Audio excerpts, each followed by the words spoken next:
Your first local news at 9 starts right now, only on Fox 5 at 9. After a 3-day trial, the verdict is in. Thanks for joining us tonight. I'm Emily Scarlett. The Virginia pipe bomber Lawrence Allen Stewart II, convicted of all 7 counts of attempted deliberate homicide, and our own Dan Courts was there for the verdict. Curled in their direction. One of those 7 officers is happy this trial is now over. I'm very relieved that it's over. I do believe that the justice system worked today, and I'm just very relieved that the verdict was reached. A little more than 6 months after his arrest just outside of Belt, Lawrence Allen Stewart II was found guilty on all 7 counts of attempted deliberate homicide. You know the attempt law exists to protect the public. The law allows you to hold him firmly and squarely accountable. Parker, in his closing arguments to the jury, showed them how dangerous he felt Stewart was to law enforcement not only on November 1st, but in general. I'm talking about the facts that prove that he meant to kill them, not just hurt them. All 7 of them. Parker, mentioning MHP troopers DeYoung and Gudamoot, emphasized that it was no guarantee that the troopers would have seen the bombs they saw, making a comparison to building replica Civil War cannons. Stewart's attorney Steve Scott made one last plea to the jury. You can see the fuse, but you can't see anything that indicates that fuse was ever lit. He has a pistol, 45 caliber Glock. It does not have a safety on it. It was fully loaded with 6 bullets in the magazine and 1 in the chamber. All you got to do is point and fire. Lawrence could have shot an officer or 2, but he didn't. Scott went as far as to say Stewart should only be found guilty of attempted aggravated assault on several counts. And what you have with Lawrence is a young man that wanted to be left alone. He's only trying to scare off the police. We would ask you to find Lawrence not guilty on counts 1, 2, 3, and 4. We would ask you to convict Lawrence on counts 5, 6, and 7 for attempted aggravated assault. Scott would admit that Stewart's actions were reckless, but not warranting attempted deliberate homicide charges. In the end, though, the attempts were unsuccessful and Stewart found guilty on all 7 counts. Parker hopes to keep Stewart as long as he can. He's clearly an extraordinarily dangerous individual. The fact that he's capable of even making these bombs, let alone throwing them at members of law enforcement, is atrocious. So we'll certainly seek life without parole. It's manifestly clear no one is safe while he walks the streets. Stewart still faces multiple charges in the state of Virginia. At this time, though, sentencing is scheduled in Montana for June 20th. In Great Falls, Dan Courts, Fox 5. A sentencing date has been set for June 20th at 1:30. We will continue to follow this story as it develops. Be sure to stick with Fox 5 for the latest on this case. Montanans typically boast the privilege of not having to pay sales tax, but that could soon change for online purchases. Currently, a state can only collect sales taxes for online sales if the online company has a physical presence in that state. Under the proposed legislation, states with sales tax will be able to charge that tax to any online transactions. This means Montana companies that do business online will be responsible for collecting taxes for other states' online customers. The businesses would return those revenues to the customer's home state. Senator Max Baucus is leading opposition to the tax provision, saying it would put an undue burden on small business owners in Montana. The measure now heads to the House, where it faces a lot of opposition. Now moving into weather, meteorologist Ted King is here with the first look at our forecast. Ted, is it safe to say today was one of the most beautiful days of 2013? I think you're right there, and that's unanimous. A gorgeous day it was, hardly a cloud in the sky. Let's take a look at where we were. Everybody got into the 70s, 75 for a high in Helena, 73 for Great Falls, and 70 in Butte. Look at Missoula, got up to 78 degrees. We're going to be in those 70s again for tomorrow. We'll take a look at that and take a look at the rest of the week coming up in your Weather Authority forecast in a few. Emily? Thank you, Ted. School safety on the minds of many parents after the deadly mass shooting in Connecticut. Reporter Christine Corrado reports on how schools in the area like the Lockwood School District are reacting by making a change in security measures. That situation gave us a little bit of a wake-up call. The Sandy Hook shooting prompts schools around the country to increase safety measures. In January, Lockwood School District held a meeting for county schools to talk about just how to do that. They're changing intruder alerts by trying to add a push button for the secretary at the main entrance and adding numbers on exterior classroom windows to help police in the event of an emergency. We've actually been in the process of looking into a keyless entry system and expanding our camera systems, which would allow us to better control who's on our campus.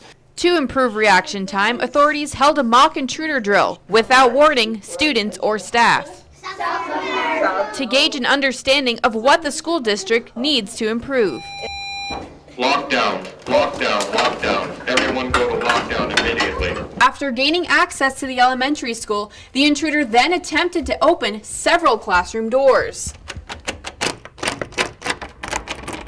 It took around 10 minutes for someone to call in the suspicious intruder. We've had a report of an intruder in the hallway by the nurse's office. After the drill, Lockwood staff noted there's a faulty lock on one of the doors, and some children were being too loud in their classrooms. Because the Sandy Hook shooter shot through a locked glass door, Novagio says they want to change the glass at Lockwood. We're looking at some films that are actually believed to be a little bit stronger and would prevent somebody from coming in and just slow them down so that emergency response personnel could respond if there ever was that type of an incident. The Lockwood superintendent says these drills are helpful and kids feel safe to be in school. I guess it's kind of the thing where everyone thinks it's not going to happen to them until it does happen, but I've always felt safe here. Like all the staff, they make sure they lock the doors and stuff. They're really good about that. Novagio says they'll need about $75,000 to address some of the safety measures quickly. That'll cost homeowners about $5 a year for each $100,000 a home is worth. But money spent towards the safety of children may prove to be priceless.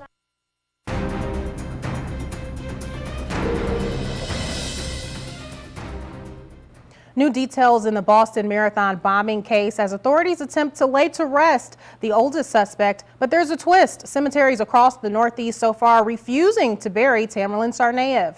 Authorities say Tsarnaev died from gunshot wounds and blunt trauma after being run over by his brother Zohar. Protesters gathering outside the funeral home in Worcester where the body of Tamerlan Tsarnaev remains. The Massachusetts governor speaking out about the debate over where Tsarnaev's body should be buried. He's reportedly been rejected by cemeteries in Massachusetts, along with New Jersey and Connecticut. And that brings us to this week's Tell It to Fox question.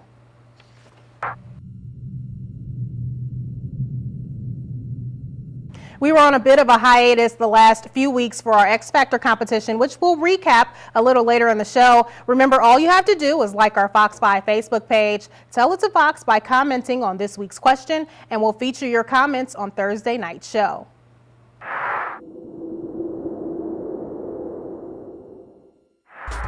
Here's what we'd like to know. Cemeteries across the Northeast are refusing to bury Boston Marathon bombing suspect Tamerlan Tsarnaev. Is this fair? Do you agree with their approach to turn him away, or does every human being have the right to a proper burial in death, regardless of their alleged actions in life? Head over to our Fox 5 Facebook page, like it, and tell it to Fox.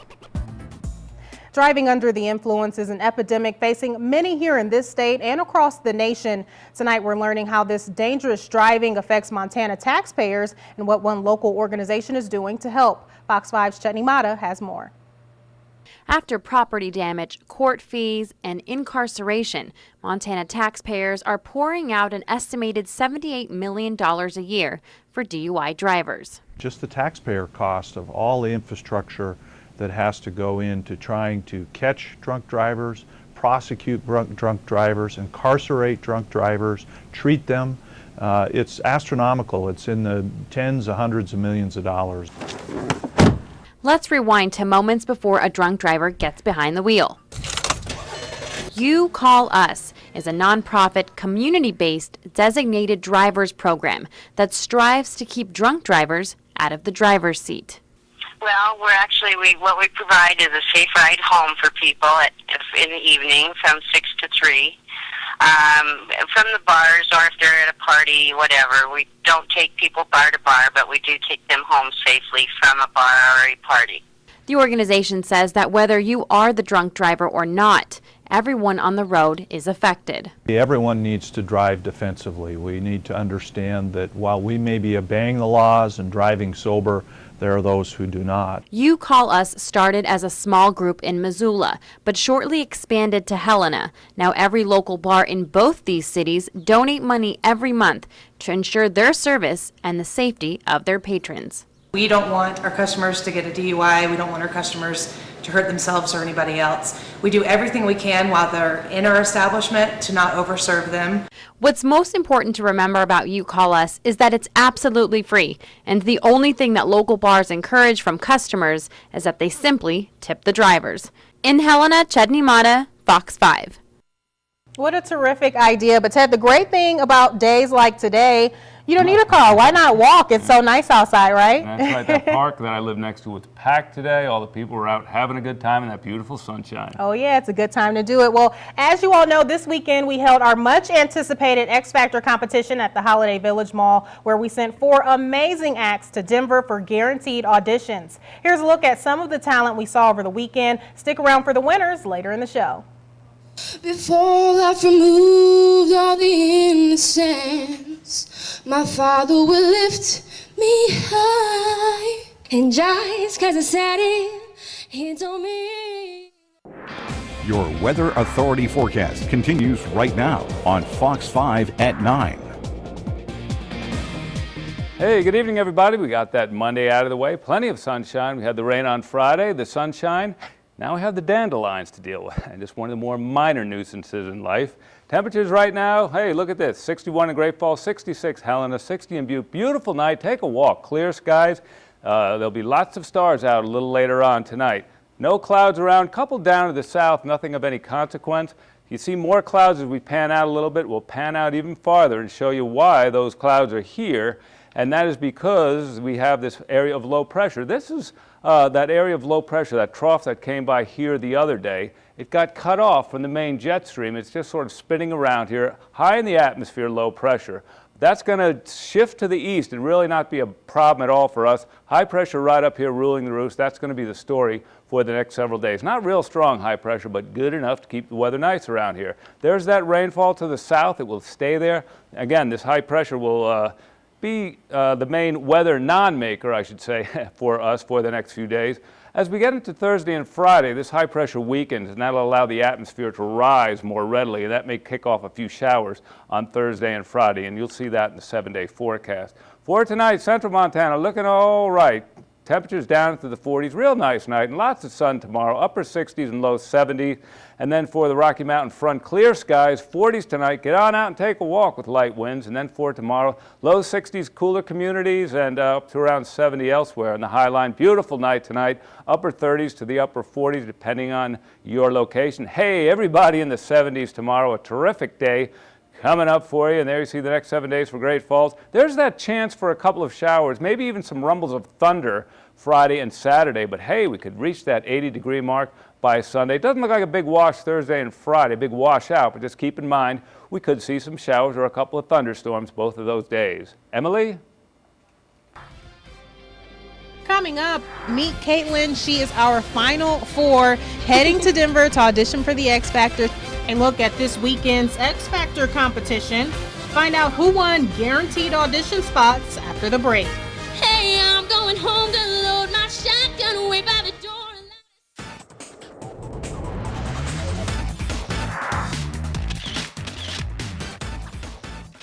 Justin Bieber saying the show must go on, literally. Ready or Not music artist Lauryn Hill is headed to prison. The Rolling Stones perform with special guests, and Iron Man's back bigger than ever in tonight's entertainment update. Where is Tony Stark? Iron Man 3 dominated the weekend box office, taking in more than $175 million, bringing its worldwide total to $680 million. That's the second best domestic opening ever, behind The Avengers. Pain and Gain came in a distant second with $7.6 million. Usher has been training for his upcoming big screen role playing boxer Sugar Ray Leonard in Hands of Stone. The singer needs to lose 25 pounds before shooting begins in October. Singer Lauryn Hill sentenced to 3 months in prison and 3 months of home confinement today for not paying her taxes on about $1 million of her earnings. The 37-year-old pleading guilty to the charges last year. A fan causes Justin Bieber to run off stage after rushing on stage at a concert in Dubai. Local reports say the man grabbed the singer from behind while he was playing the piano. Then security guards quickly stepped in and grabbed the fan. Bieber was able to get away and run off stage, but the piano was flipped in the shuffle. After a 3-minute break, Bieber headed back on stage and finished the concert. American Idol judge Keith Urban joining the Rolling Stones on stage in Los Angeles Friday night. He played guitar with the legendary rockers on Respectable, and No Doubt frontwoman Gwen Stefani joins the band on Wild Horses. And that's your entertainment update. Here are more of those X Factor contestants we saw this past Saturday. It was such an honor, I must say, to serve as a guest judge. And this was no easy decision. There was some fantastic talent that truly blew me away.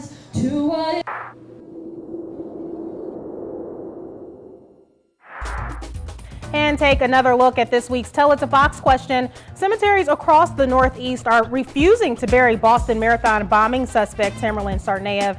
Is this fair? Do you agree with their approach to turn him away? Or does every human being have the right to a proper burial in death, regardless of their alleged actions in life? Head over to our Fox 5 Facebook page, like it, and Tell It to Fox. We'll feature your top comments on Thursday night show. All right, Tom Purvis joins me now for sports. Tom, Crosstown softball again tomorrow.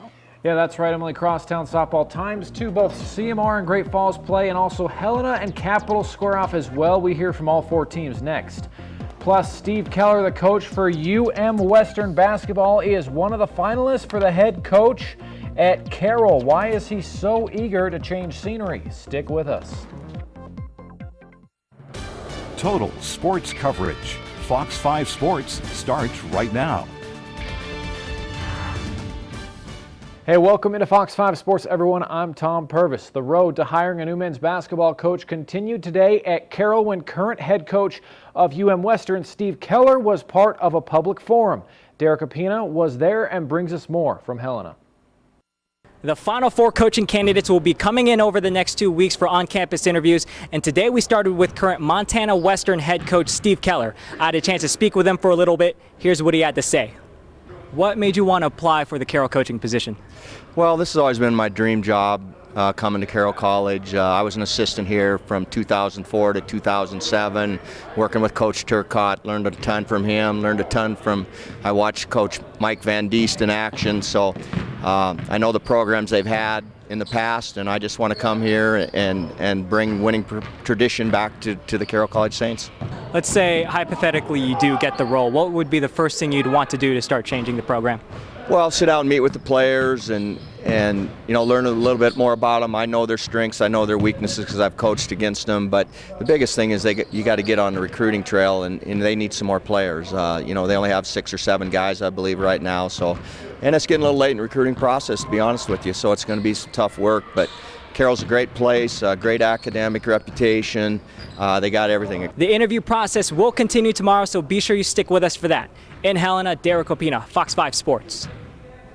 Hey, the last time the CMR Rustlers and Great Falls Bison met on the softball diamond, the Bison were the team to beat, and the Rustlers did just that. 6-2 over the Bison that day. How the tables have turned. The Rustlers have now won 12 straight and have momentum on their side as they head into the Crosstown game tomorrow. The Rustlers now have a stranglehold on the Eastern Conference with a perfect 9-0 mark. It's actually the team camaraderie that has really brought this team together, and just they have so much fun together and they support each other, and that's what it's all about. And I think it just carries over onto the field, and they back each other up and they trust each other, and so I think that's just part of it. I feel like fielding-wise, everything's come together. Hitting-wise, we've been doing great.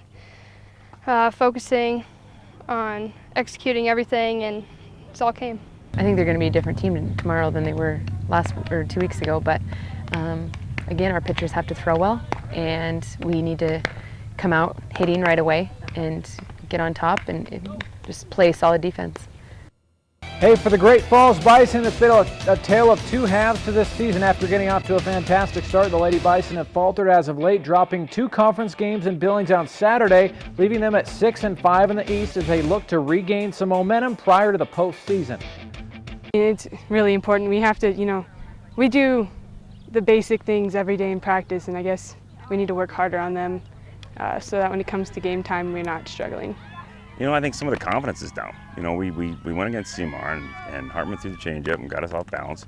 And I think our confidence got down, and now the girls are thinking more about if I'm going to hit it, whether or not, instead of just going up there knowing you're going to. And we're trying to convince them, you guys got to get your confidence. You got to get no confidence in yourself. Nobody else is going to do it. So go out there and hit the ball. Let's go. I'm hoping that tomorrow we can make a good showing and maybe use that for some momentum toward the playoffs and stuff. And Helena, the last crosstown game of the season, just also happens to be the last conference game of the season as well. And with playoffs around the corner, this game will decide third and fourth place. With a win, Capital will own sole possession of third place, and they would host a playoff game. The Bruins won the first crosstown game 9-2, but they say they need to enter the second game with a 0-0 mentality. You just have to know to never settle with if you beat them the first time. It's a whole nother game. We have to act like the score's been 0-0 the whole time and just got to come out and play our best. Well, they're definitely playing much better. They're one of the hotter teams around recently. It's not a whole lot different than the first time. We're going to have to put the ball in play and going to have to play good defense and hit the ball. It's kind of the same things as we had before. Now, with a win for Helena High, the Bengals would pull into a tie for third place in conference, but they would edge out Capital because they own the tiebreaker. Win or lose, Helena is more than likely to host a playoff game. The Bengals won only 5 games last year, and they enter the crosstown game 7-9. The Bengals and Bruins split the season series last year, but the Bengals know a win over Capital will give them momentum going into the playoffs. I think the girls are playing a lot better now. They're hitting the ball harder, just playing better as a team. I think we're a much better team than the first time we played the Bruins. We all get along a lot better. We're a lot more endurance going on, a lot more spirit. I think we're going to get them this time. Well, we've been practicing hitting a lot more. I've actually been pitching to the girls, so they're just seeing a lot more live pitching. That's been helping them a lot. Yeah, that's it for sports, but we're back. That's all we have for tonight, but first, the moment we've all been waiting for. Here's a look at those winners of our X Factor competition. Have a nice night. You bless your soul, you got your head in the clouds. You made a fool out of you, and boy, she's bringing you down. There were 4 categories of groups, each one yielding a winning spot at the Denver auditions. Fred Collins of Helena won for the boys. Oh, hear the angels' voices. In the groups category, these 3 sisters take the win. Here's where things get complicated. After a sing-off for the over 30s group, I'm just going to say that you made me feel I want to die. Including one familiar face, Melissa Descoulias. She performed live in the studio for X Factor Friday. You know I never make it alone. Ultimately, Nicole Gobbert of Conrad takes the cake. Let's give them something to talk about. How about love, love? Finally, the last group, the girls. I might be weak, yeah, but I'll give you strength. This too ending in a sing-off with another familiar face, Christina Ike from X Factor Friday. Baby, you're the one that I love. But baby, is that really what you want? And after a very tough choice, 15-year-old Caitlin Taylor takes the very last spot. I go back to life.